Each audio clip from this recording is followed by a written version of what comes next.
Good afternoon to all. It is my great pleasure to open today's webinar on the global perspective on the brain economy research strategy.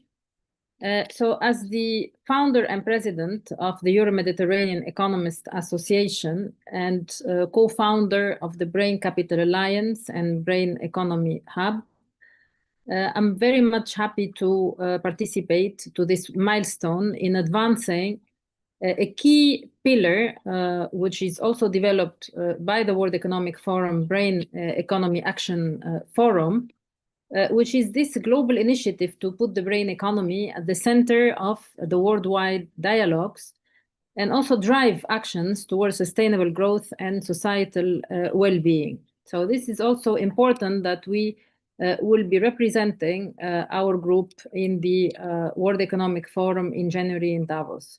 So in partnership with the Brain Capital Alliance, the Brain Economy Hub, the Rice University, our co-host of this event, we are convening with a shared vision, which is in fact a world where the brain economy really empowers a resilient, thriving future fueled by healthy brains and innovative minds. So really centering our economic paradigm into brain capital and which lead to a brain economy. And this is essential because in the 21st century, the most valuable asset, and we've been discussing this for years now for any nation, is the cognitive, emotional, social skills of its people. In other words, our brain capital. And today I'm very happy also to share with you that we are able not only to measure it. So the concept of brain capital, which encompasses both brain health and brain skills, is rapidly becoming essential to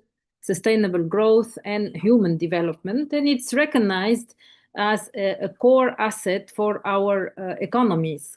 So similar to the clean energy economy, also redefined on how we value our natural resources and the ecosystem services that are underpinning all of this economy, the emerging brain economy compels us to in fact, recognize that our collective brain power, not only at the national level, but also at the company level or at the global level, is indispensable for economic prosperity and also overall security. And this is also essential because then we can envision an economy where investing in brains, not only in terms of health, brain health and brain skills, is fundamental as investing in infrastructure, a foundation for a healthier, more inclusive, and more resilient future.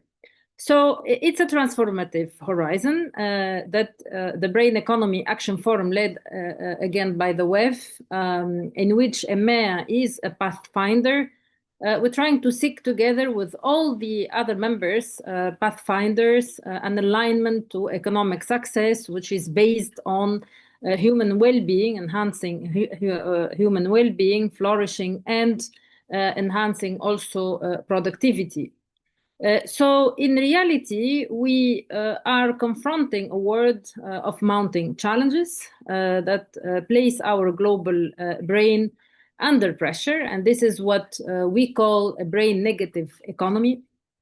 We want to move into a brain positive economy where all the environment or the environmental factors are empowering our brain.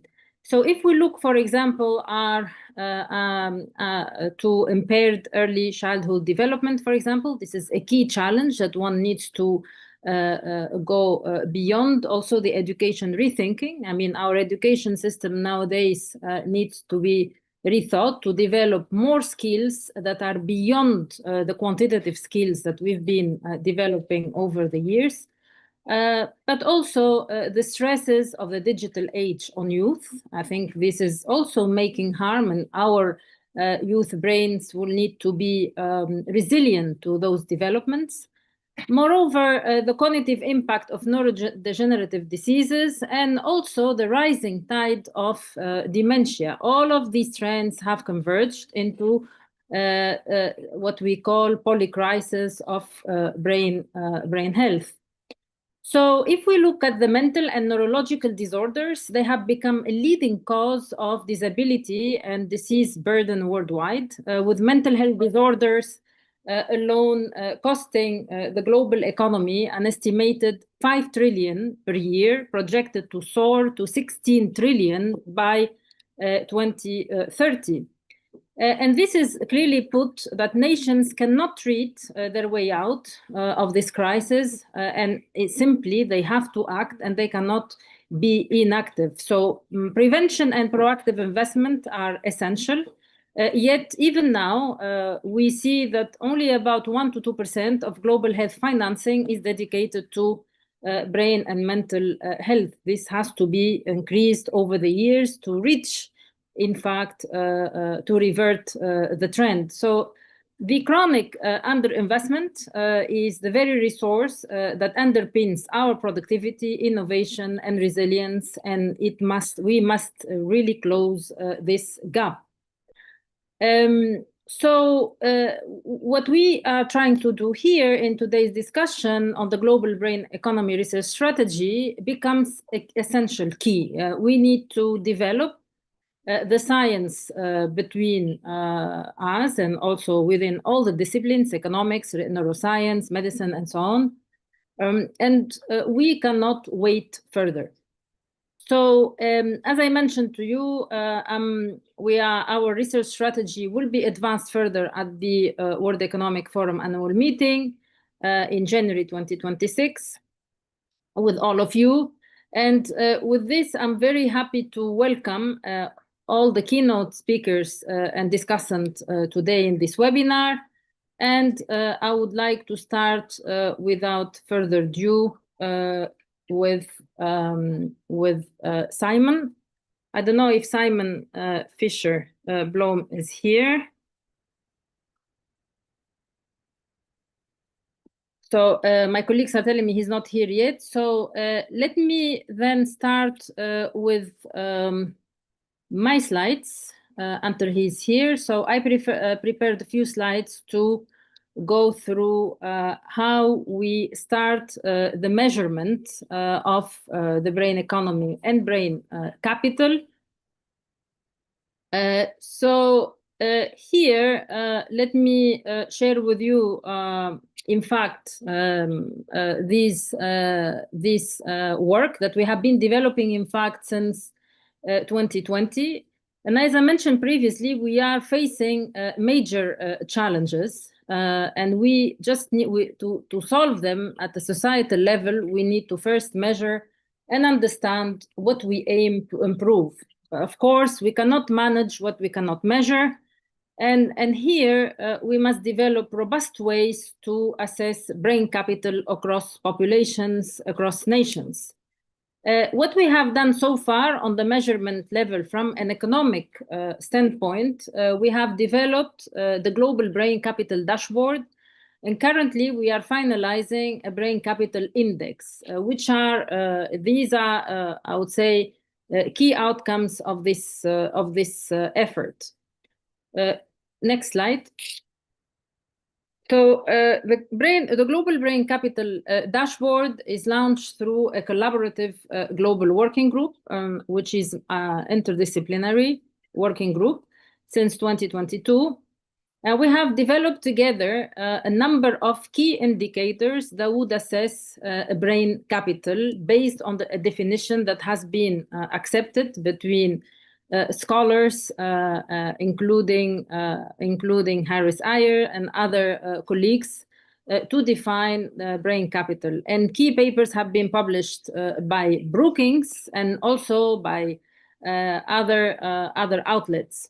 So the dashboard provides a comprehensive evidence-based framework to quantify and track brain capital worldwide.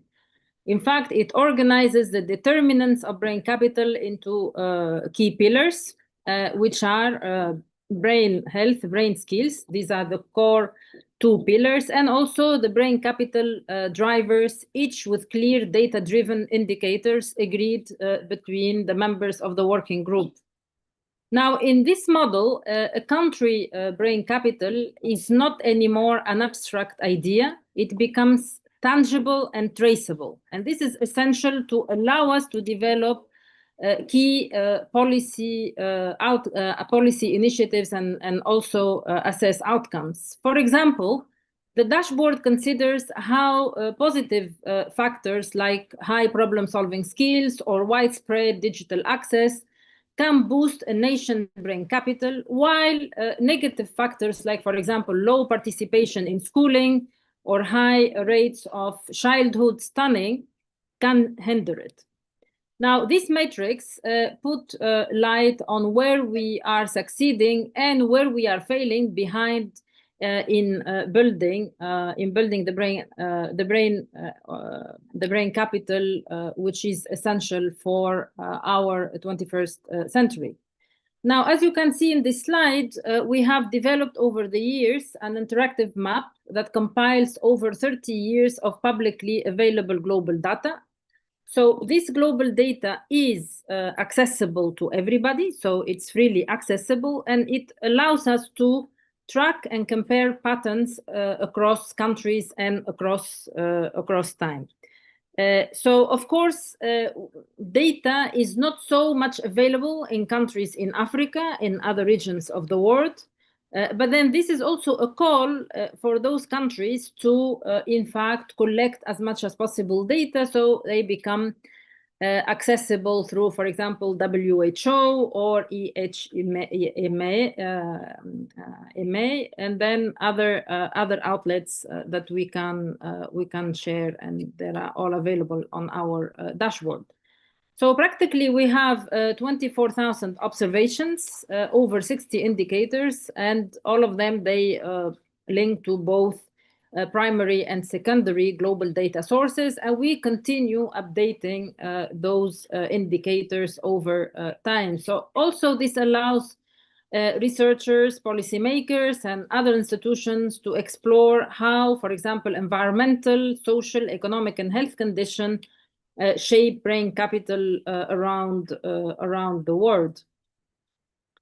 So beyond the dashboard, as you can see here, and as I mentioned, this is also accessible freely. We are developing the Brain Capital Index. Next slide, please. So the Brain Capital Index is structured around 3 core pillars, as I mentioned before, which is already capturing the different dimensions on how societies cultivate, protect, and utilize brain resources. So the first pillar, as I mentioned, is the brain capital drivers. These are the broad conditions that enable brain capital to flourish: health and well-being, public health risks, for example, education and knowledge, and economic and cultural development. So these are really I would say, the backbone of brain capital. And then the second key pillar is the brain health, of course. This focuses on the prevalence and management of mental and neurological disorders, as well as mortality and health outcomes. And the other pillar is the brain skills, and here we clearly measure early childhood development, learning pathways, innovation capacity, innovation creation, and subjective well-being. Of course, in this pillar, we are constrained with data, so we need to have more surveys to assess those brain skills. So together, these 3 pillars, they form a composite index, which gives us a holistic picture of what we mean by brain capital at a national level, while taking into consideration the brain infrastructure, which is the brain drivers. Next slide. Now, for the first pillar, brain capital drivers, this is a word map on the distribution. We took a snapshot for 2022, and we see clearly significant variations across regions. Countries with stronger education system, better health infrastructure, and higher level of cultural and economic development typically score higher, and that's why developed countries, they score higher in this specific pillar. Also, as I mentioned, this pillar acts as a foundation of the other two pillars. When these drivers are strong, societies are better equipped to generate, develop, and sustain brain capital across generations. So in other countries, for example, as you can here see in Africa, the foundation is not as yet strong, and there is a lot of potential to invest in the foundational of the brain capital. Now, the pillar two is the brain health. And here we, as I mentioned, we got data available freely on primary data sources. And the map shows results of 2019. We are currently updating with new data as it is becoming available.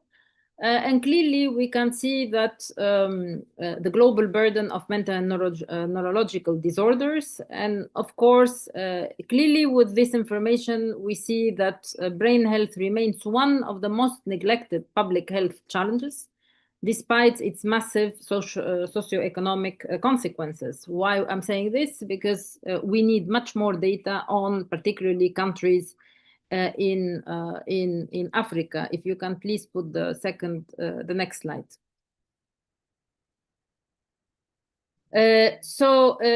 Here, strengthening the pillar two, which is the brain health, is essential to ensure a healthy, productive, and resilient population. And again, we are trying to collect further data on those specific indicators.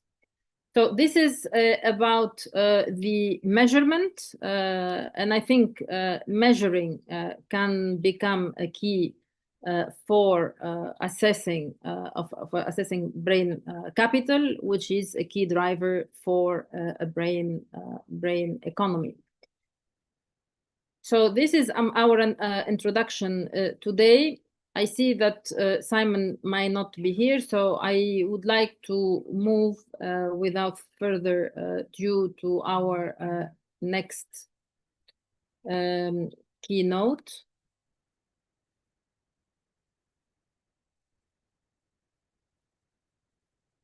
Let me see. Perfect. So our next keynote is Andrea Winkler. Andrea, she's the founder and director of the Global Health at the Technical University of Munich. So please, Andrea, the floor is yours. Thank you so much, Rim. I'm just pulling up my presentation. And I will switch my camera on. Okay, so can you see my presentation? I put it in the presenter mode. Yes, perfect, Andrea. Excellent.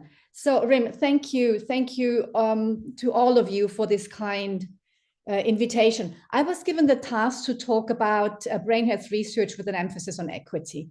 And I know I've got 10 minutes, so I will go fast. Maybe the first thing I want to mention is, and I know that we talk about brain capital research today, Rim, and brain health economy research. But I will take a broader view and more a bird's eye perspective. So I will talk population health, just the way you just presented the data, Rim, that was perfect. So I will not go into individual health today. So this is all population health. And I will try to position, and I've just picked a couple of aspects of brain health research. I will try to position equity in each one of these aspects. And maybe this could be an approach to brain health research. So the first thing is really the definition. What is brain health? And you mentioned it just a couple of times now, Rim. We do have the WHO definition, which reads as follows. You can read it here. It's a state of brain functioning. I think most of you know it, across cognitive, sensory, social, emotional, behavioral, and motor domains, allowing a person to realize their full potential over the life course. That's important, irrespective of the presence or absence of disorders. And that's also interesting. So that is already equitable, because we are not just excluding people who have brain disorders of different kinds. Also here we try to optimize the brain health. Now, however, if you follow that discussion a bit further, it is really based on neurological aspects. Psychiatric aspects have not so much been considered, other than comorbidities to neurological disorders. So we are advocating for a much more inclusive and hence equitable definition of brain health. And I leave it just there. We can discuss later, because I want to show you a couple of other aspects where equity really has to come in. Burden, and you mentioned, I think in your pillar 2, some burden data. Raymond, it was mental disorders, neurological disorders, and you also had, I think, mortality. Anyway, so brain health burden is increasing. As we all know, one reason is the epidemiological transition, and people get older much faster than previously. So standards of life and wealth, etc., increases at a faster pace than before, which is a good thing, obviously. But that also increases the prevalence of chronic diseases, and most of brain disorders, be they neurological or psychiatric, are actually chronic. But we should not forget there are also still infectious brain disorders or diseases that count in terms of prevalence. Now, this is just a snapshot of the latest burden of nervous system disorders. This is the focus here on neurological disorders. There's one on psychiatric disorders in the making just now. And there's an older one from 2023, not so old, that mentions that 1 in 2 people will develop one or more psychiatric disorders in their lifetime.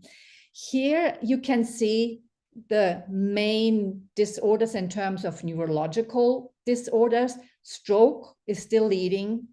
And on the x-axis, actually, you see the regions, the WHO regions throughout the world. So stroke is pretty much leading in almost all regions. And then neonatal encephalopathy, we talk about life course. This is another equity dimension that is coming in. Migraine, much more prevalent in women. Again, another equity dimension. Dementia, we also know that women are more affected. And at the same time, they're also the caregivers, and so on and so forth. Meningitis, it's an infectious disease that is actually also quite prevalent, especially in low and middle income countries. Now, these are data from my group, and that is not based on the super latest burden of disease, but what it shows is actually that part. Just forget about the colors. That was, we tried to disentangle the different global burden of disease categories here. But what it shows clearly is that the burden of neurological disorders and psychiatric disorders lies within lower and middle income countries. And in terms of comparison to other disorders, where lots and lots of funds are going into, like HIV/AIDS, tuberculosis, malaria, you can see here the red one, which is actually both, meaning psychiatric and neurological disorders, is by far surpassing all the other hot disease categories that attract a lot of funding. What is also, when we talk burden, equity means that we need to disaggregate the data. Here, for example, we have India.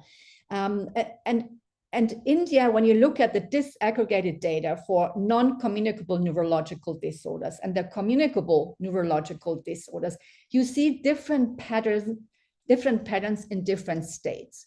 And that, of course, entails different brain health actions, and also shows the disparity that is prevalent with regards to disease burden. So, definition, burden. I now come what actually shapes burden, which is called the brain health determinants. That is a very nice inclusive picture. That is from a recent publication by Ingrid Berg et al. And here you have the internal and the external exposome. So what this shows, obviously, and again, it may not be super new to most of you, that in the middle you have the brain, and we need really a life course approach. Brain disorders, but also requirements for good brain health at different ages are different. The internal exposome, which I quite like because it's a bit contradictory, but really it is an exposome, is made up of different variants, genes, epigenetic, transcriptomes, but also metabolomes. But then sleep, the gut microbiota, etc., our emotional traits, the resilience, and then the external one, which here from Berg et al. Focuses more on the environment, but also looks at social connection stress. I just zoom in quickly. What we forget is that actually even within our body, so more the internal exposome, we have systemic drivers by other organs.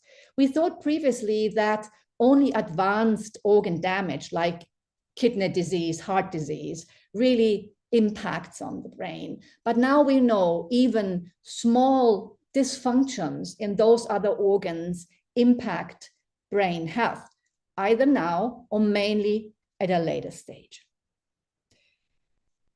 What also is potentially missing from that, I just go back from that overview, which is very comprehensive, but talking about intersectionality, so race, ethnicity, class, sexual orientation, and gender. And we all know that those aspects have a huge impact on brain health.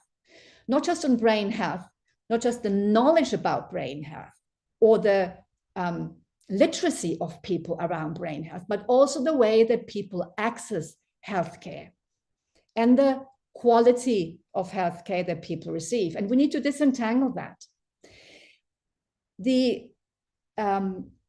risk factors for dementia show actually a very nice complex system when it comes to internal and external factors. But if we disentangle it, it's not so complex. There are clear risk factors that we can act upon, and they are either internal or external.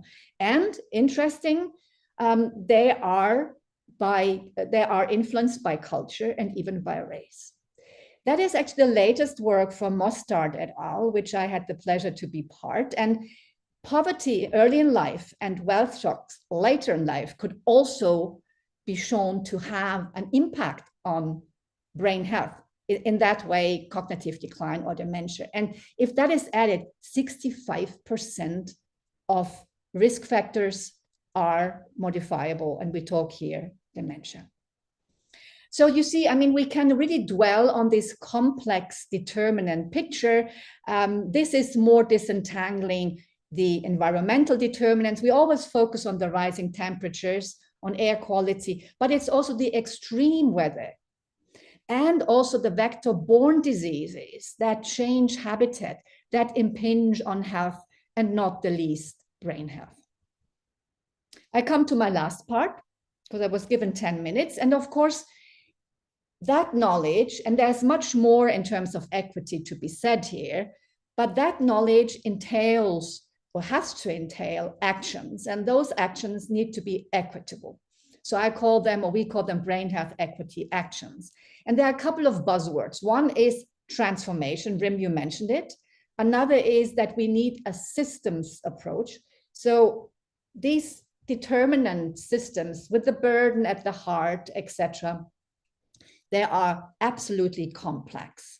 And they need this firm systems lens where one factor, on one side of the system can actually impinge and cause a ripple or a domino effect in the whole system. And all of that needs to be taken into account when we talk burden and when we talk action.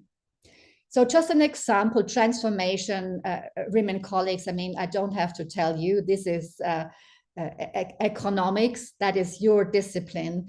And I'm sure you know about the donut economy, where we have a social foundation, an ecological ceiling, and best would be for all of us if we only see green.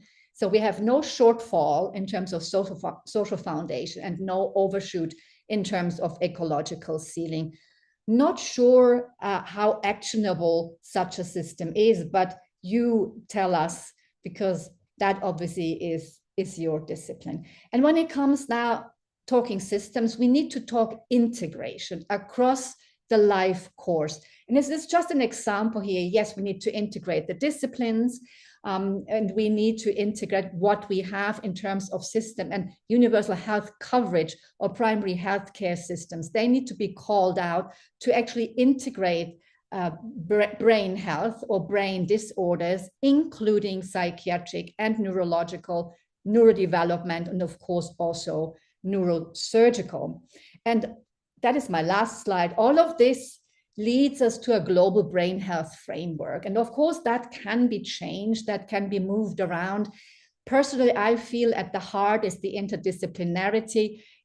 Everything needs to be global. So we need to have a firm global lens. And already by having that global lens, we can actually prevent some of the inequities compared to if we only focus on one region. And we do have tools. This is why I put the intersectoral global action plan on epilepsy and other neurological disorders. And there are other tools that we have from the WHO and other stakeholders that we should use.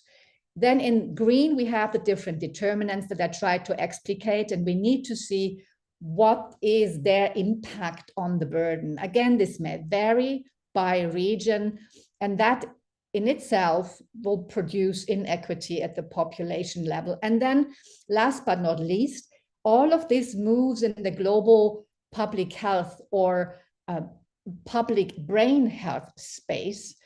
Public brain health is, I would even call it a discipline that has not been well defined so far, a huge gap. And that is, it needs to be defined. Tools need to be defined. And of course, Rim, as you mentioned, we need to measure, we need to develop metrics together. Thank you very much. Thank you very much. Andrea, I think you mentioned key issues. One of them is equity. And you saw from my slides on the measurement of brain capital. So we looked at drivers, that's, as I mentioned, the foundation of brain health and brain skills. And clearly there is inequity there. So you have the developed countries which had the opportunity to develop their infrastructures, brain infrastructures, more than other countries, like, for example, in Africa. But again, as you mentioned, we need to measure further. We are confronted with the situation where we don't have enough data. We need to get much more data, for example, in countries that they do not have brain or brain health as a priority issue. So it means that we need to collect the data, we need to model based on the data we have, and that's the first step. And equity is essential in this thinking. So we need to start it as quick as possible and to define exactly what is the society that we would like to see when equity is essential as an essential principle to achieve. The second, thank you for also mentioning the exposome. It's also beyond the natural state of the brain, and this, the physical, the social, and the internal exposome, which have to be very carefully assessed, and clarity on what impacts our brain, not only in terms of health, but also in terms of skills and the integration within the brain, but also overall. So thank you for those key elements. Now I would like to move to the next keynote, Michael Platt. He's professor and executive director of the Wharton Neuroscience Initiative at the University of Pennsylvania. So here, Michael, the floor is yours. Thank you so much, and it's really great to be here with all of you. Let me just get set up here. So I'm going to talk about our work translating neuroscience to real-world challenges. And so I'm here representing myself both as a neuroscientist in the School of Medicine at the University of Pennsylvania, but also the director of the Wharton Neuroscience Initiative. And if you're unfamiliar with that, Wharton Neuroscience is basically devoted to taking the technologies, the tools, the analytics, and the insights from basic and clinical neuroscience and apply those to business challenges and societal challenges writ large, working on all these various verticals that you see on the right. And ultimately, the goal is for us to help each and every individual, team, and business and economy reach their full potential. And I'm just going to kind of start with an observation, which is that, the United States, for example, has invested a lot of money into health research, largely through the National Institutes for Health. Of course, there's a lot of private sector funding has gone in. This is, of course, under threat and over the last year from the current administration. But overall, it's a lot of money. And yet, one of the things that we and others have observed is that that hasn't translated necessarily into improved health outcomes for individuals here in the United States. It's from a paper that Peter Sterling and I published a couple of years ago in JAMA Psychiatry, just noting that this so-called increasing or rising deaths of despair in the United States, lifespans have been declining as people have been essentially dying from a whole host of diseases related to drugs, alcohol, suicide, and economic disparity, social inequity, and social dislocation. This, I believe, is behind some of the rise of political and social issues that have, impacted elections as basically taxpayers have not seen in many ways the benefits of the money that they have been taxed getting to improved outcomes. In fact, their outcomes have been declining. And to kind of frame this challenge in a paper that Mohammed Shahada, Charles Yokoyama, and I published last month in the Journal of Neuroscience, we are advocating for a revolution in the way that neuroscience is actually practiced epistemologically, that reframing from a perspective that is largely grounded in a focus on dysfunction. So, for example, as codified in the Diagnostic and Statistical Manual, or DSM, the Bible of the so-called Bible of mental health disorders, that science is typically done in the laboratory in reduced conditions where things can be held where conditions can be quite standardized and simplified. But we note that that is not the place where actually our brains are deployed, where they fall into dysfunction and disrepair, and where not only could the translation be improved, but those improvements would not only help with regard to health outcomes, but improve economic outcomes as well. So we believe that we need a new approach. This is a key figure from that paper that goes beyond considering the fraction of the population at the left side of this curve and tries to examine the entire population and in the environments in which brains have to perform and where they may fail to perform as a result of, for example, being exposed to a variety of different impacts, everything from the physical environment in terms of pollution. We heard about that. We heard about climate impacts, something we've been studying in the lab, structural and social inequities and inequalities. And we believe that a key feature here is that because we have not been able to measure these things in the real world, that there may be a gap. That gap, that translational gap, has potentially been responsible for the lack of impacts in terms of positive impacts on health outcomes. So I'm just going to kind of frame this a bit here with regard to social capital itself. So social status, social rank, social equity, and social relationships. And I'll note here that there are some deep correspondences in the biology. I happen to do research on human and non-human primates that helps us to understand and more validly generalize from the underlying biology than from other model systems. And here, just focusing on social connection, social isolation, the well-known work of Holt-Lundstedt and others on the left, showing that lacking social connection, social isolation, is really bad for you, right? It's potentially worse for you than smoking up to 15 cigarettes a day, drinking a lot, being physically inactive and obese.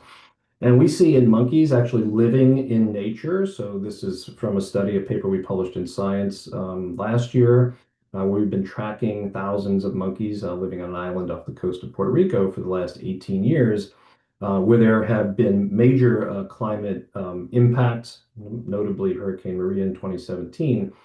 And what we see is that monkeys who actually have stronger social relationships are more likely to survive. So there's a 50% higher likelihood of surviving over the 7-year interval from the onset of that hurricane, which thoroughly devastated the island. It's actually the exact same survival advantage that Holt-Lundstedt finds in her studies in humans.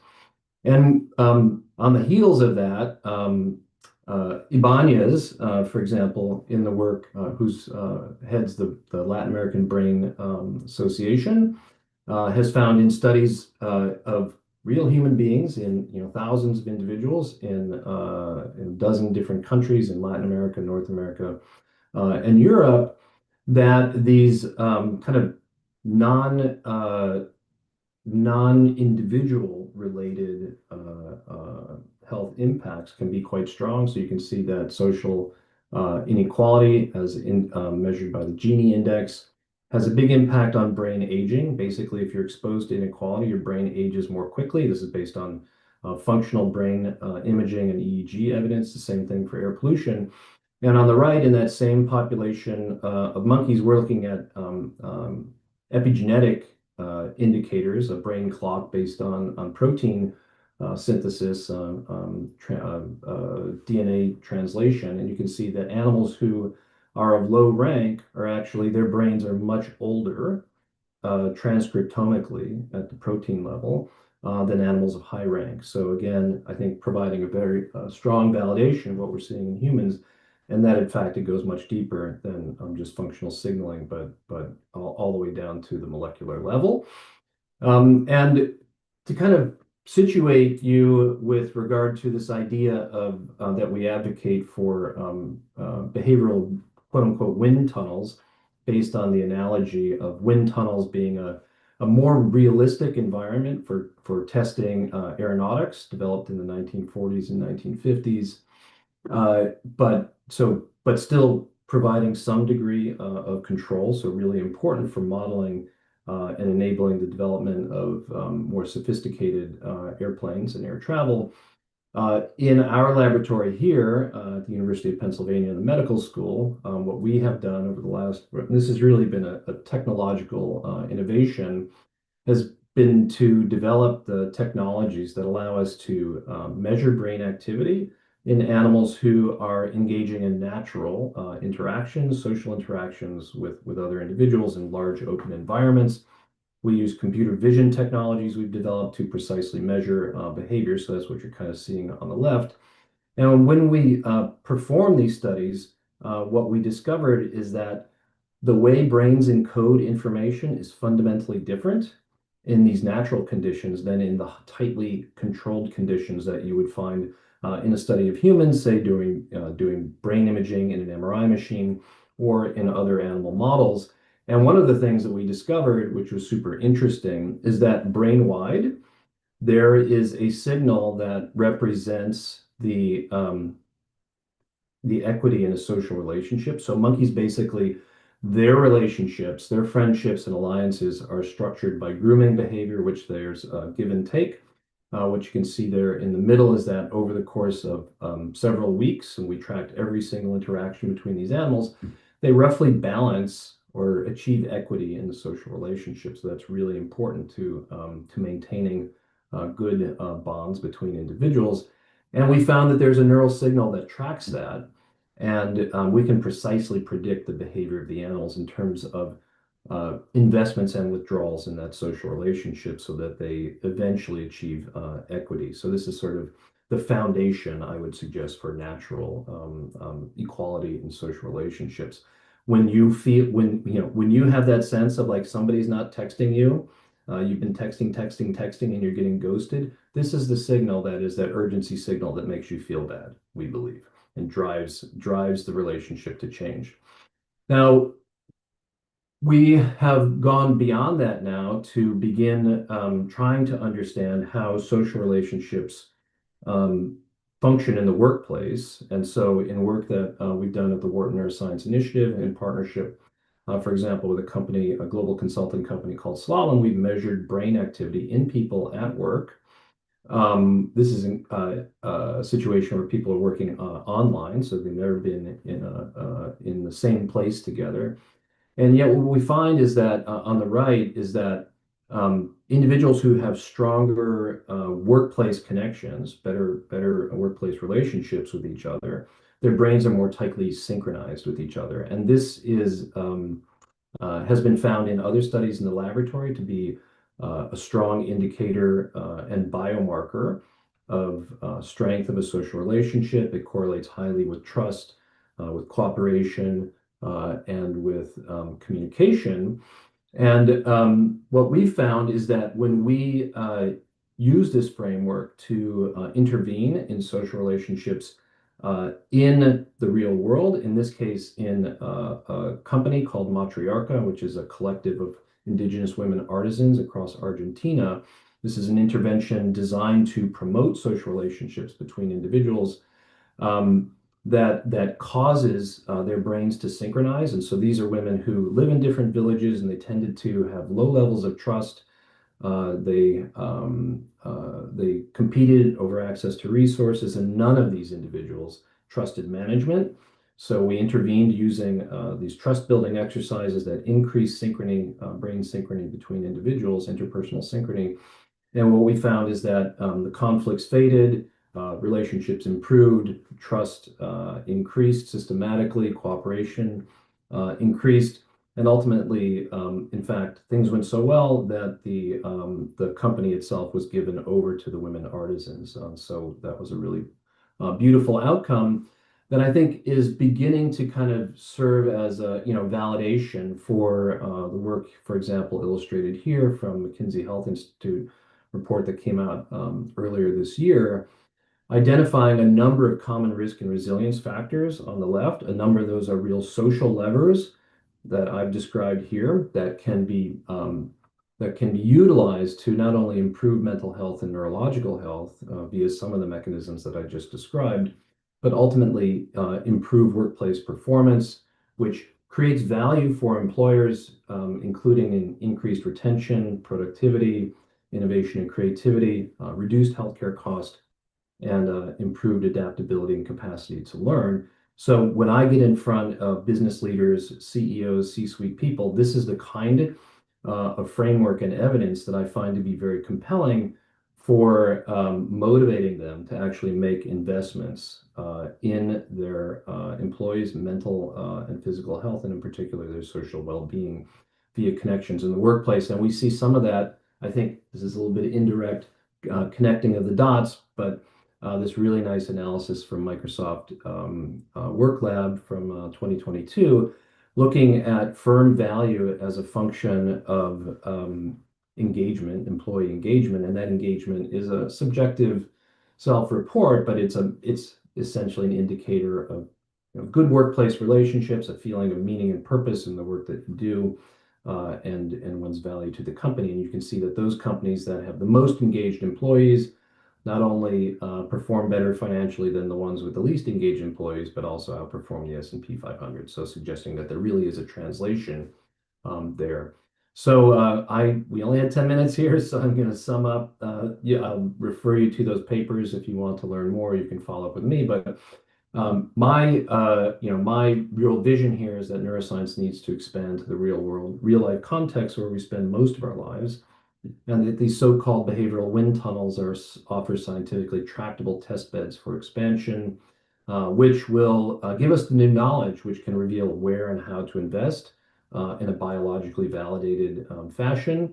And that echoing what we've already heard in the first two keynotes, that prioritizing brain health and skills can translate into both improved health and economic value. So with that, I'll stop sharing. I think I just did that, and happy to take a question or two. I don't know how much time we have. Thank you, Michael. Yes, we are still on. So I think I totally agree that neuroscience will have to expand to real world applications. I think this is the time. And the whole premise of the brain capital and brain economy is really led by neuroscience. And I think the applications could be also in terms of economic policy. I mean, of course, when we are having more information on the interaction between the different factors within the neuroscience discipline, and then we are able later on to translate it into interventions in terms of economics, and also interventions in terms of treatments afterward in other applications. So this is why the multidisciplinarity in research is so important to succeed the whole concept of brain economy and brain capital. And of course, the learning curve in different disciplines will be quite steep. And I think eventually we need to think going forward into an education programming, which is also multidisciplinary rather than silo approaches. So we can really accelerate these processes. With this, I would like to now introduce Simon. Simon, we've been talking about measurement, about equity in brain health with Andrea, and then application of neuroscience in the real world by Michael. Simon Fisher-Bohm, he's the co-lead of the Brain and Society Initiative of Rice Brain Institute. Thank you for being with us and to inform us about maturing the Brain Economy Research Plan and perspective from your side in Rice University. But I can see that research is starting slowly, but then we have a lot to do, and eventually we don't have that much time to do all of this. Please, the floor is yours. Yeah, thank you so much, Rim. And sorry that I got the order a little bit out of order. Yeah, it's been really great to listen in, and I think you are hitting what I think my major point is right on the head, which is we have enormous amounts of interest and intention, but limited time. And so the question is, how do we sort of do the changes that we need to scientific practice to be able to get us to a position where we're doing this kind of brain economy research? What does that actually look like?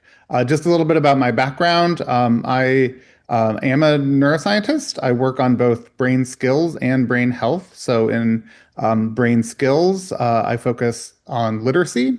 I focus specifically on how blind people learn how to read and write, in part because in terms of equity, they have been largely excluded from the science of reading. And so there needs to be a science of Braille reading that can provide the benefits of literacy and how science has improved literacy to people who have historically been excluded.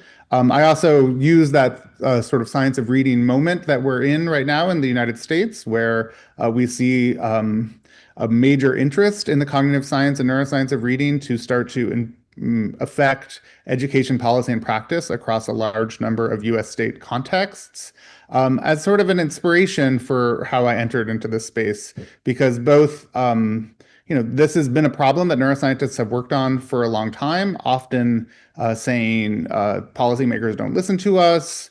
We know sort of how kids learn how to read. Why isn't that showing up in education? But then also when the moment came that policymakers started to listen, I felt like our community was ill-prepared to be able to provide what real policy solutions would look like because of the point that you raised a second ago, which is that we don't educate people to think about how to take their ideas about science and think about what the policy implications can look like. I also work on brain health. I work on stroke and recovery from stroke, again, in the context of language. And so I think a lot about clinical populations and the way that clinical contexts impact the way that the clinical approach impacts how we research brain health.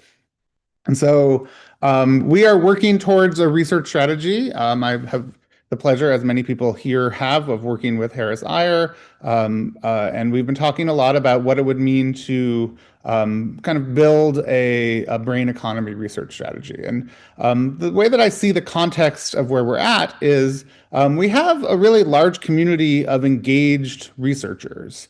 They're in the clinical fields, they're in natural sciences, engineering, social sciences, and the humanities, and they're really interested in thinking about how brains work, measured from a level of molecular specificity all the way up to much more kind of like global heuristics. And everybody, many people in that space want to understand the brain, and they want to use that understanding to improve people's lives and improve society. They don't necessarily know how to do it, but they have the intention. The Society for Neuroscience meeting is the world's largest scientific meeting, and so we don't have to create a whole bunch of new neuroscientists. We don't have to create this intention to help improve people's lives. We have to orient that community towards how their work can be used. What are the pathways of their work that would allow them to have the impact that I think many of them, and especially early trainees, desire.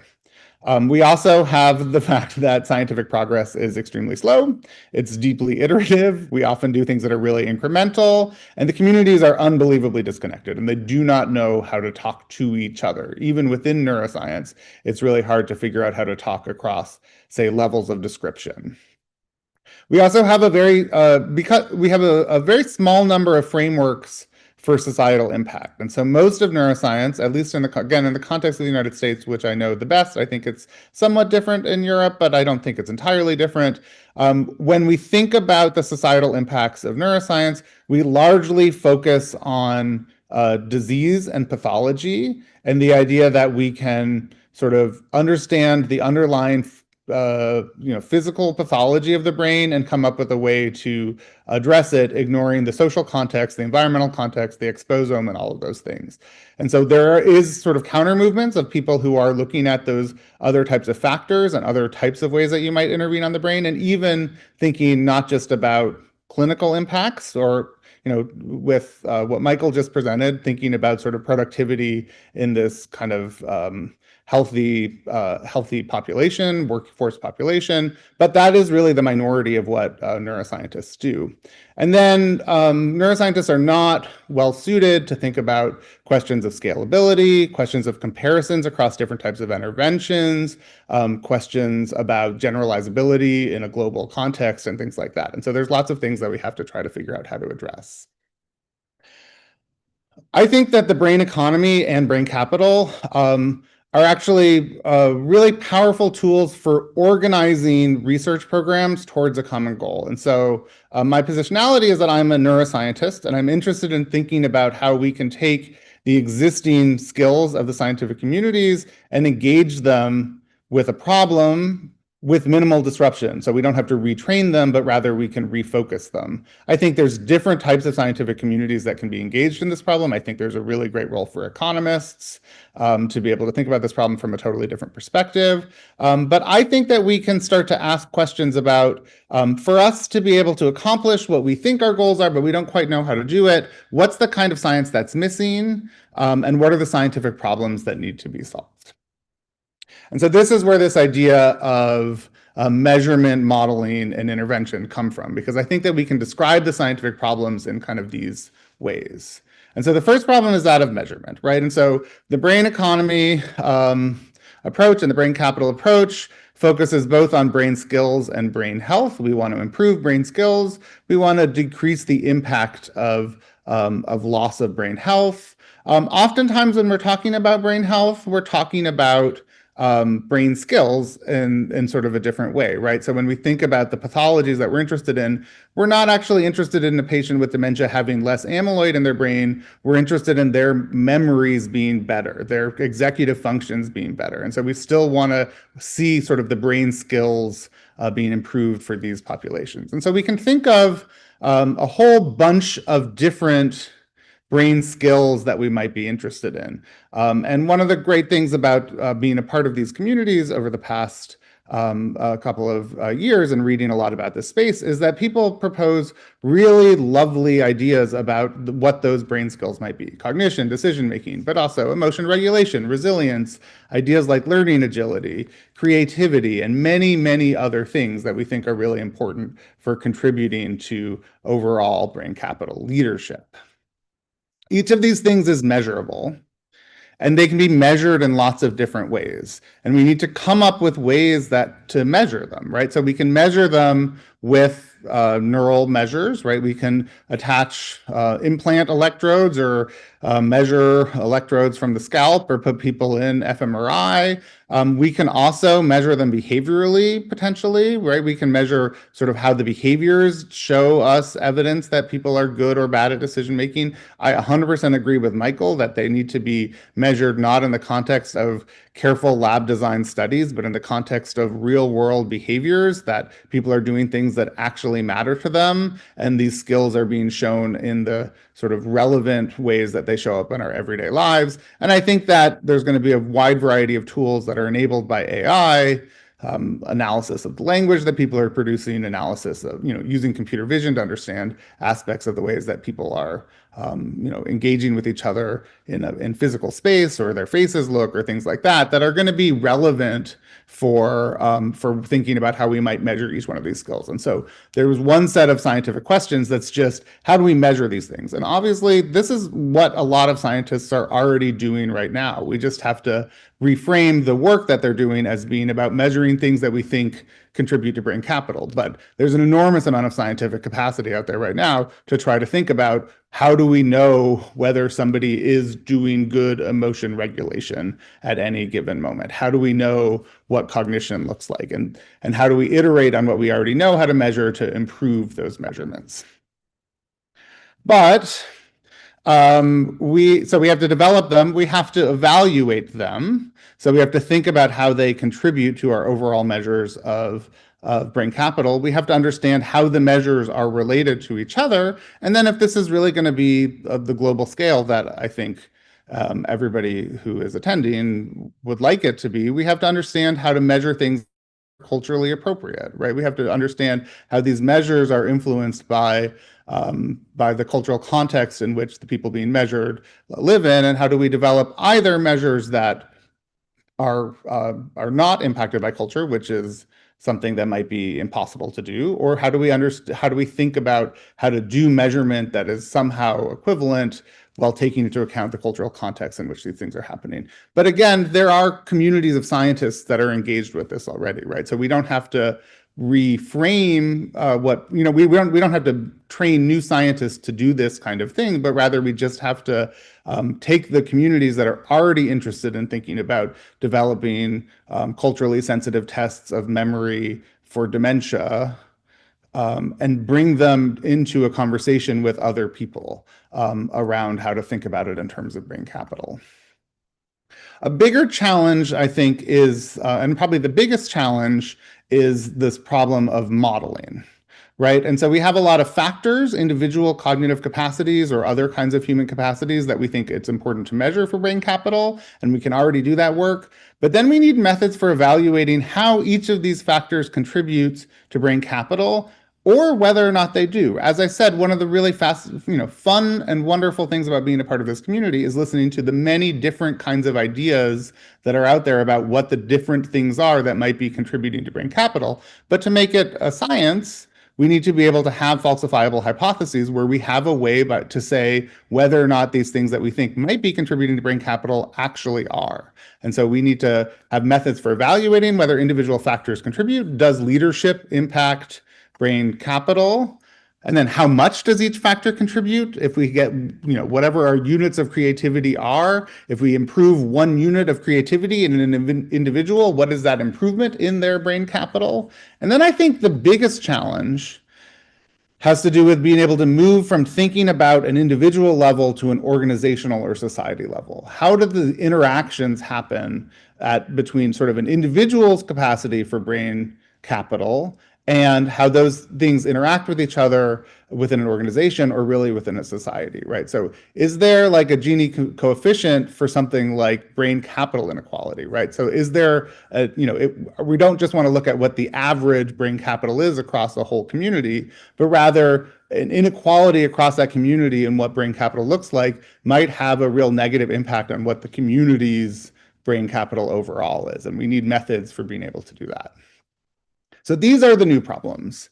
Here is something where we're going to have to develop new kinds of science. This is the thing where we actually, I think, have to put our immediate effort into being able to think about how to do this.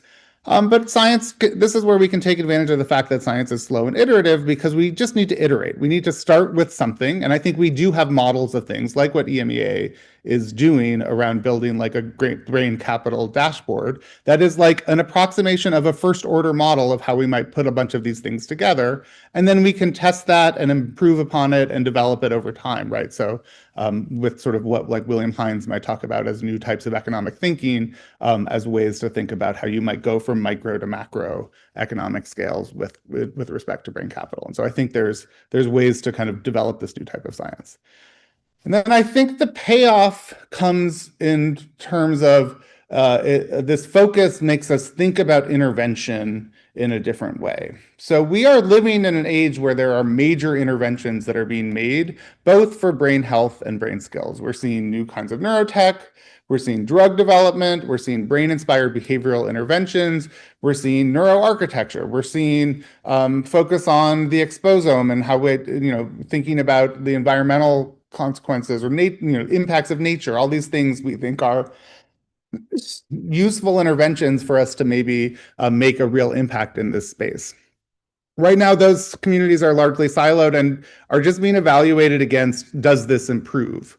But with a model, we can maybe start to move towards how not just does this improve something, but does this improve a skill that can be related to brain capital?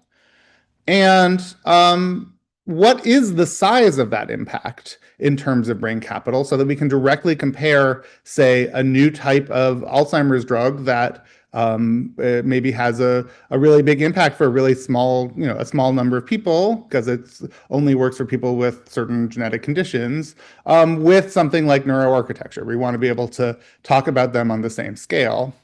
Who is it going to generalize to? How long is it going to be effective?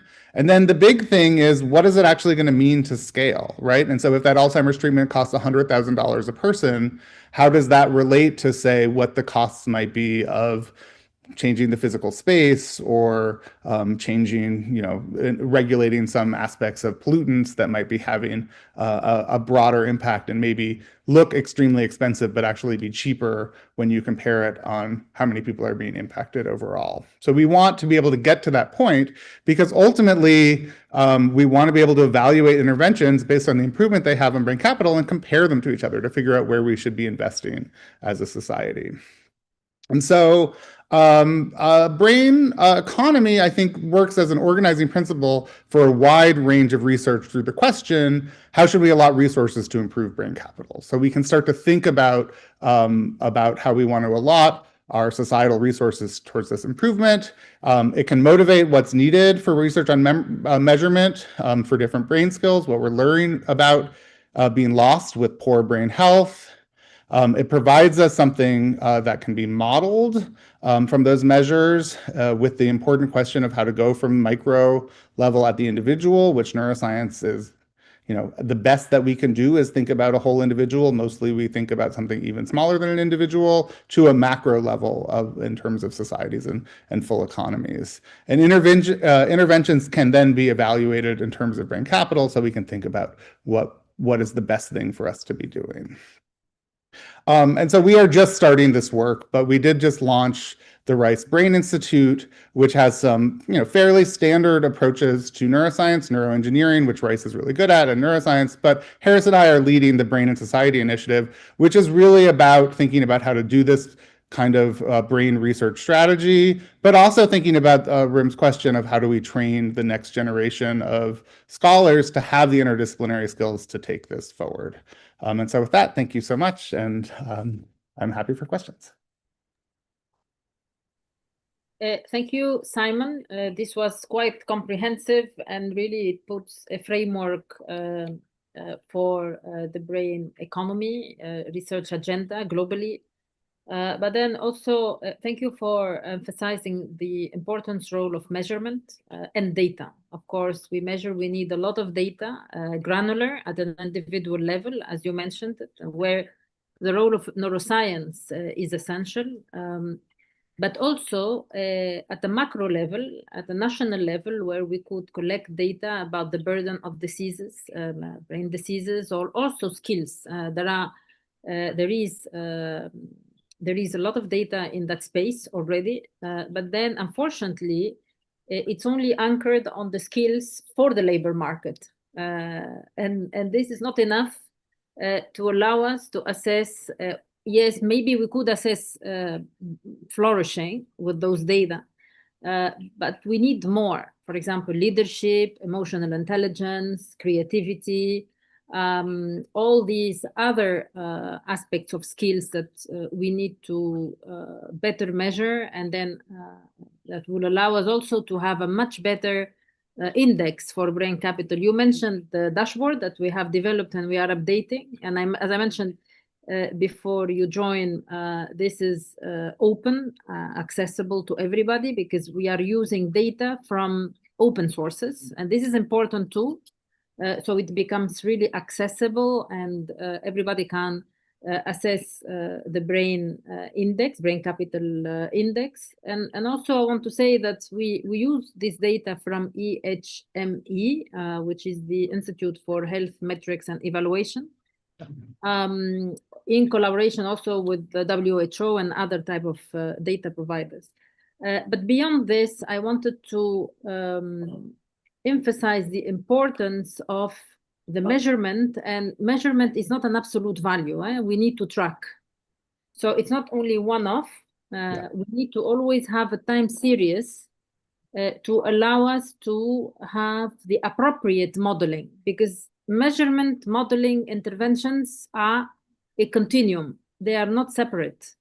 They need to be in connection at every point in time, for individuals and also for a nation as a whole. So then we can do, we can improve the policy. And of course, the policy innovation comes out of the measurement and the appropriate modeling and science behind.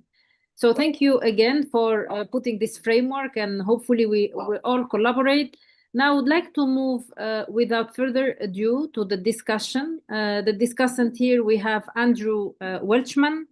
Andrew, he's a Chief Executive Officer of Prodromic, and he was a former professor at the University of Cambridge. So to you, Andrew. Thanks very much.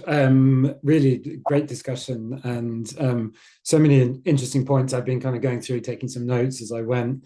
One of the things I think that struck me just again and again is this mixture of perspectives that we're bringing together through the approach.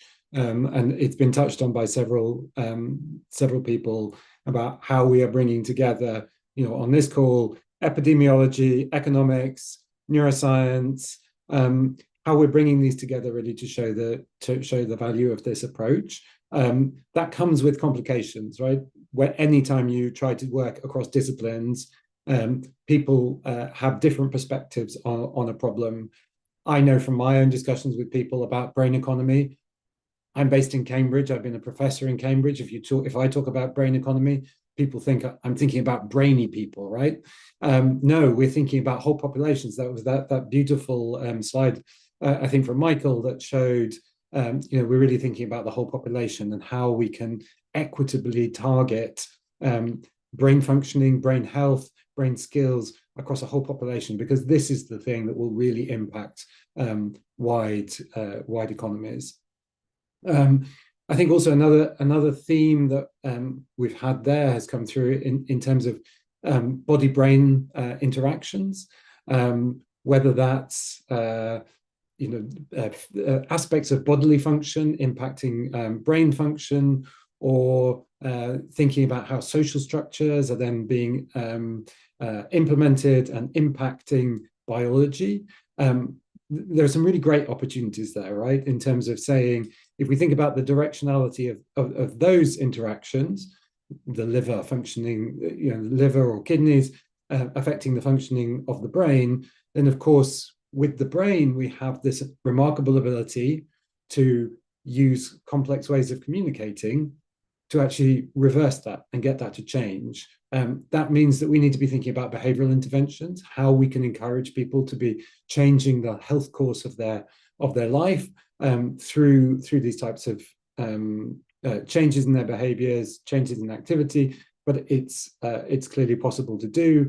Similarly, within thinking about social structures, we're seeing ways of intervening at a social level that can have an impact on the functioning of brains and the functioning of bodies.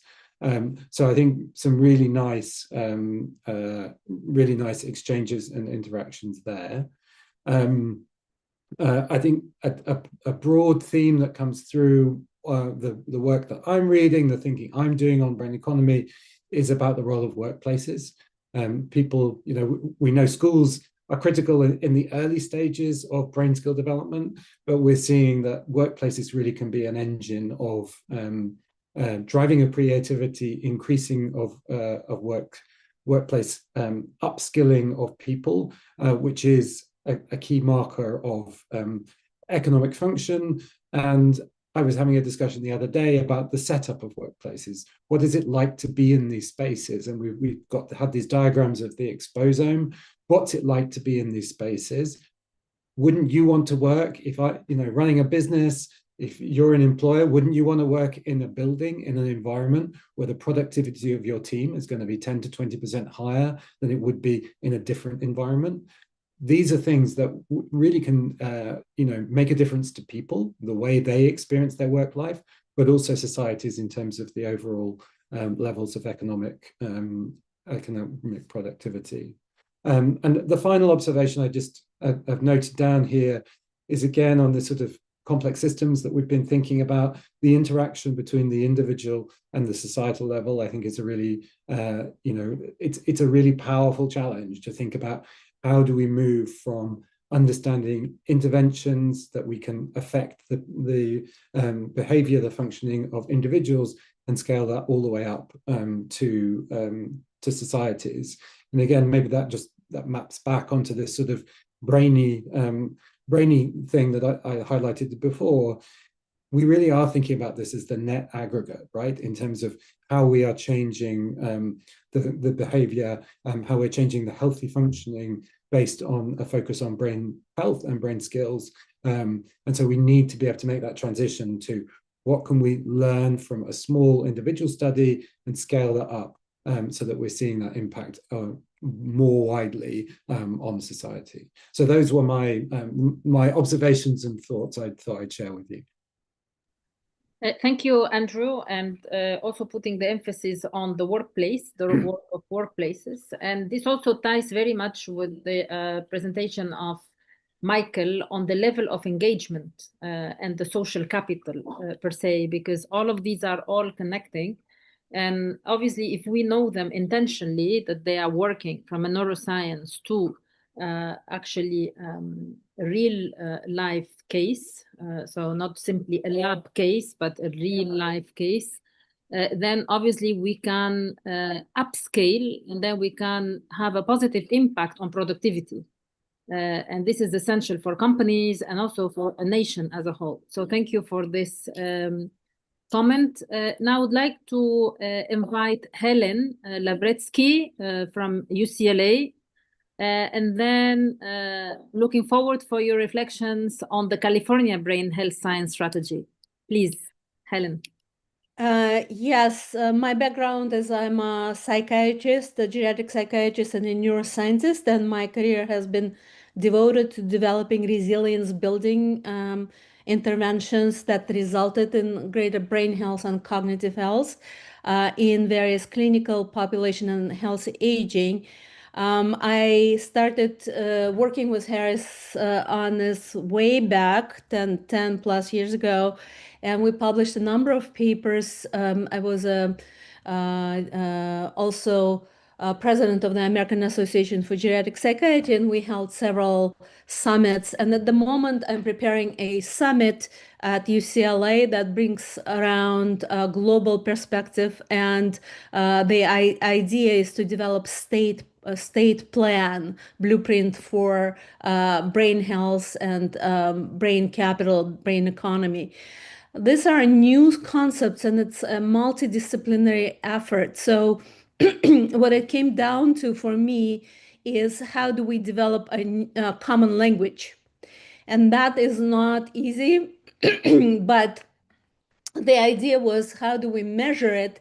And everybody bought into the idea that the first step, the next step in the movement would be to develop a shareable measure. And at the moment, we're working on California Brain Health Index. And again, the challenge there that different disciplines look at it very differently.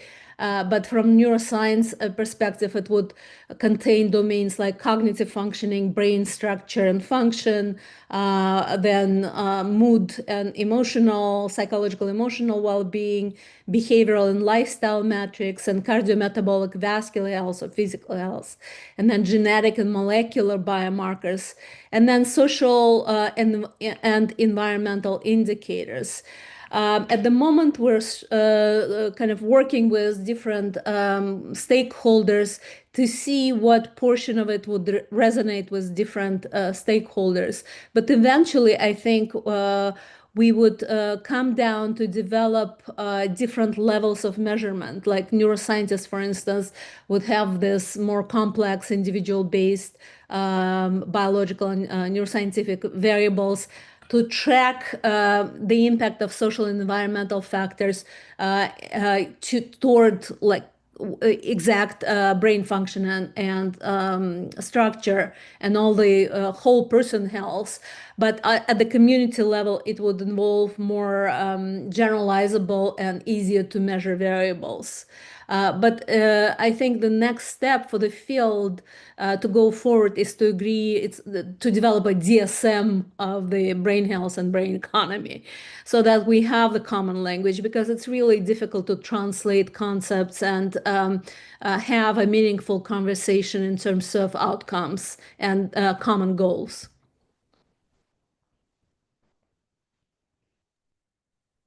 Thank you, Helen. And the need, of course, of unifying definitions is essential to allow us to measure. And this was one of the key challenges when we started looking at the indicators at the national level. So these are macro indicators. And this has been one of the key, I would say, critiques on how we could really unify the language between neuroscientists, psychiatrists, all the disciplines, economists too, because as you know, in economics, we have the concept of human capital. And now of course, we can explain what's the difference between human capital and brain capital, but then of course we need the information or detailed information from the neuroscientists for it. So thank you for bringing us back to the definition, and perhaps a DSM for brain health, brain capital would be the next step. Our next discussant is Ben Hamley from GLL. And here we can have a perspective of a private sector. Yes. Hello, everyone. Thank you very much for having me. Ben Hamley from Jones Lang LaSalle. For those of you who don't know JLL, we're a large real estate and professional services firm. We focus on a variety of different areas related to work and the workplace, but buildings of all kinds, from data centers to logistics and manufacturing and back again. But a large part of our work is in the space of real estate management services for large occupier clients. So we provide everything from design, build, and management services all the way through to operational experience services. And my role as our global head of R&D and partnerships is to help facilitate and curate the network ecosystem of projects that we are exploring related to how the future of work is playing out and how we can do better to operationalize and manage these workplaces on behalf of our clients. A major topic of focus for us in recent years has been the mind at work. And I would say much of this got started on the back end of the pandemic in around 2022, as there was a huge amount of discussion, which still persists to some extent, around the role of a physical workplace and the value of hybrid work versus bringing people back together in person.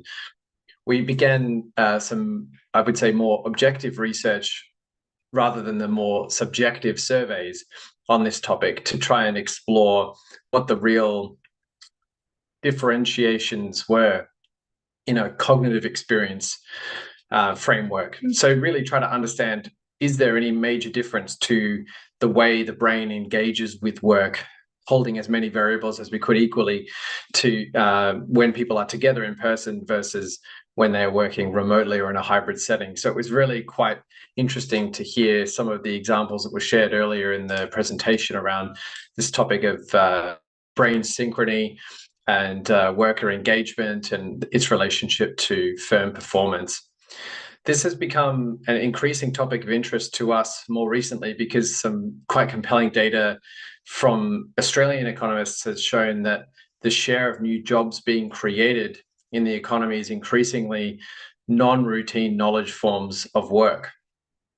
And whilst, of course, there are still plenty of manual labor heavy jobs, there is more and more of that work which more adaptability, more creativity, more cognitive flexibility, more cognition in general.